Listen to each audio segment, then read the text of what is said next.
every remote village, in every small goat's pen, and every farmer's hands lies the heartbeat of Africa's agricultural future.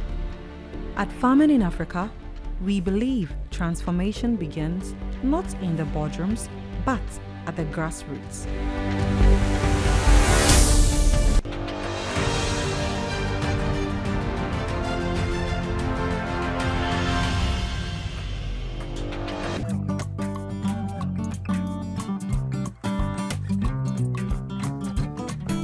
What started as a simple email from Peace Corps agriculture volunteer Mariah Walton blossomed into something remarkable.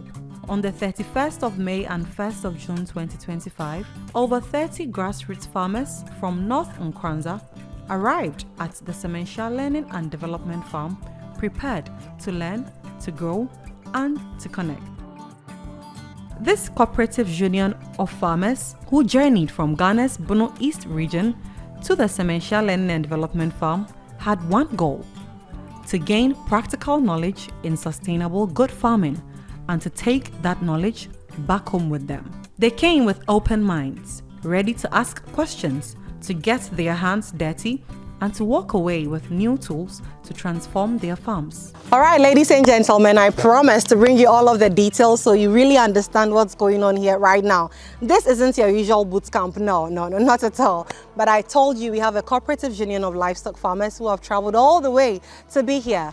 And one of the executives or stakeholders who came here with them is right here with me. Thankfully, she has agreed to give us more details about this program, what's all about. So come, let's talk to my beautiful friend here. Hello, Hi, please. how are you? I'm good. How are you too? I'm doing good. You're officially welcome to the Sementia L&D Farm. Yes, we're very excited. Thank you. So you have a global audience watching you. I've given them a tidbit of what this program about. But please tell us who you are, what your group is about, and what you're here for. They want to hear it from the horse's own mouth. Awesome. Okay, so my name is Mariah. I'm an agriculture extension officer working for the Peace Corps, serving for the Peace Corps actually. So I come from the United States.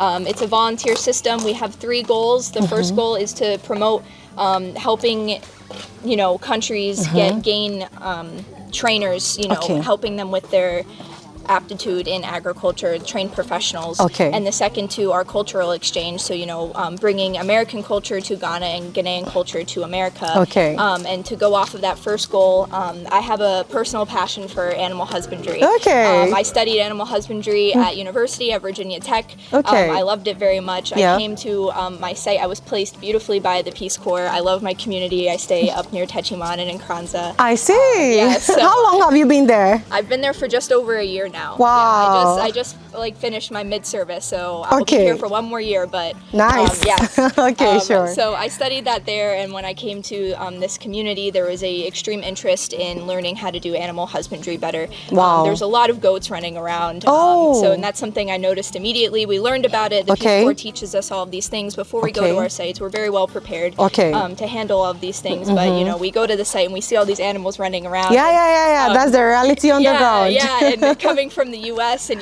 my university, everything was very strict, very tight. Controlled. Yeah, it's very controlled. So I wanted to come here and kind of bring some of that information. Yes. But I was running into an issue that everything that I learned at my school was not completely applicable to here, just because they needed the new technologies and information. Yeah. So when I went searching online, I ran into you all. So I actually, shamelessly, I was watching all of your YouTube videos. Thank you, actually. Thank you. I was watching your YouTube videos. Okay. And I was using that with this animal group. Now, this animal group I put together just to gain their interest. We do grant projects in the Peace Corps, and this group will be part of my grant project. And before I was going into this grant project with them, help supporting them financially to make their own farms, I wanted to make sure that they were prepared. That's also part of Peace Corps' mission, is that we don't want to just come in and give them, everything without being prepared. Because it won't be sustainable. The right knowledge is important. Absolutely. Yes. So I really wanted to make sure that this group was prepared for this project. So this was one of my goals.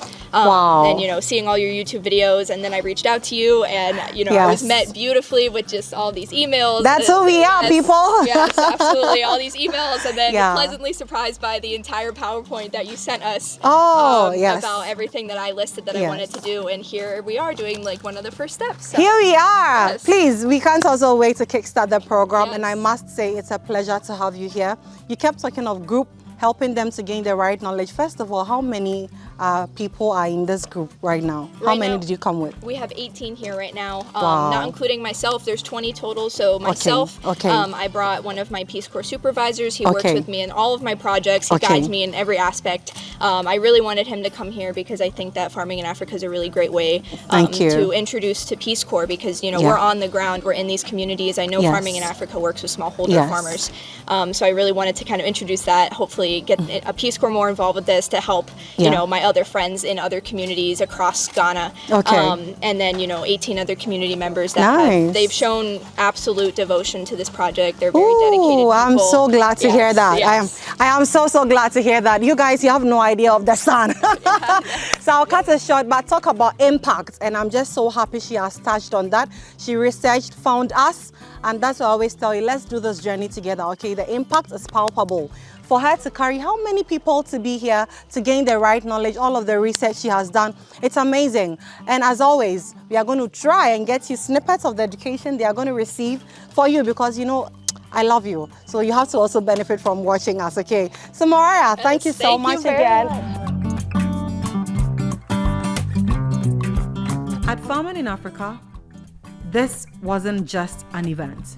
It was a purpose-driven 2-day intensive built around sustainable animal husbandry with a strong focus on goat production and cooperative-driven learning. These are what the farmers learned: nutritional management, breeding strategies and techniques, disease control, housing systems, feed production, and preservation.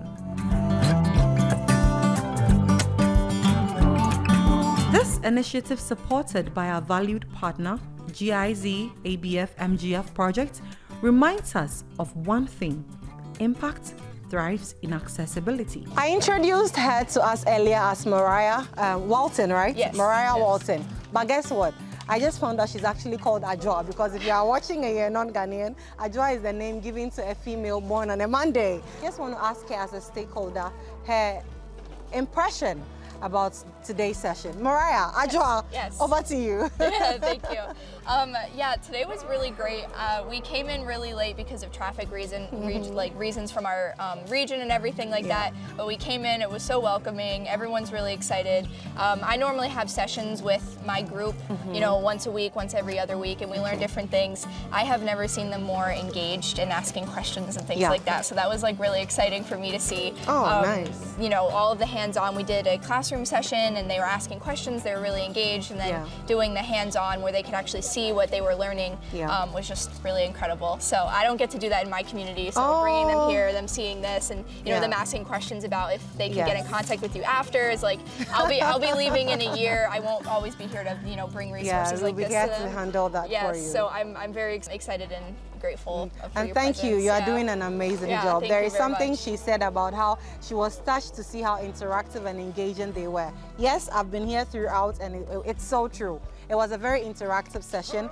And so let me reiterate that if you are watching and you have your own union somewhere who wants to approach us like Ajwa, date, come on.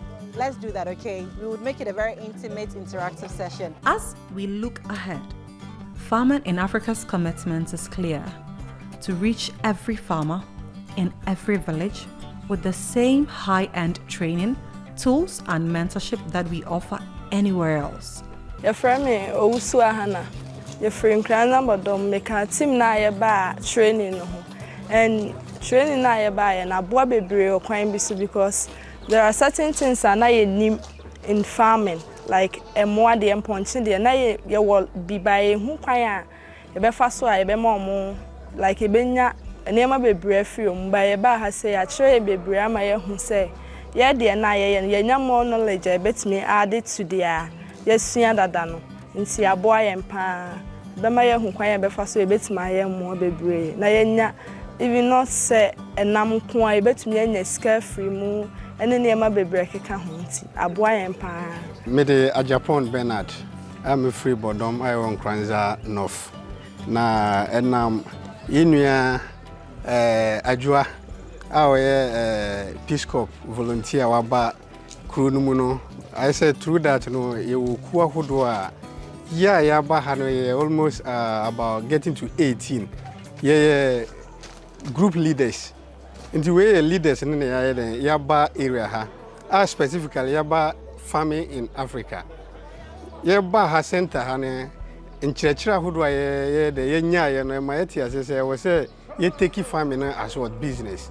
Eni say farming ekwe say senior previously ye farming who ye farming na emwa no kura no wa de wani eni omachi who yo mo senior wo ye den open no. This time we have to be very intentional about what farming. Nti ye ba ha ya nya nchirechira hodo a me feel say ebeboa ye mpa ewo ye kwia especially in terms of animal goat really no ebeboa ma ya tumi de ahu senior ye ne emmoa no ye betumi de anya emmoa na mfaso so betumi de aba amayen. I'm a livestock farmer, like I rear goats. I've just begun rearing goats, and I started with 1 goat and two sheep, which by the intervention of Ajwa Bruni, I was privileged to be selected among those that will be brought here for the training. You see, so as I came, I really learned a lot because I was doing extensive system. That is just rearing them, keeping them. They will go out, feed and come back. You see, if they didn't come, it will even take some 2 to 3 days, and I will not even look for them. But as I came here, I got to know if you should really put good management practices, some of the benefits or the output you gain. And for instance, the hygienic, how their pens are well kept, the structure, they even raise it higher in a way that the feces, when the animals defecate, the feces and the urine will not be mixed, and also make the place very tidy to prevent diseases outbreak and things. And also their style of disinfecting, how they control and monitor their birth, the record keeping, all that they show us, and how they grow pasture in order to have feed for the animals. It is really something I learned to also go and practice, so that the kind of production they are gaining here, even if I'm not able to meet their level of production, at least I would also reach a certain level. To Mariah Walton, the farmers of Nkranza, and every partner who believes in the power of grassroots training, we say thank you. You are proof that when we walk the fields with our farmers, not just for them, we ignite something powerful: ownership, dignity, and lasting change. We are farming in Africa. We raise farmers, we train change makers, we plant hope, and this is just the beginning.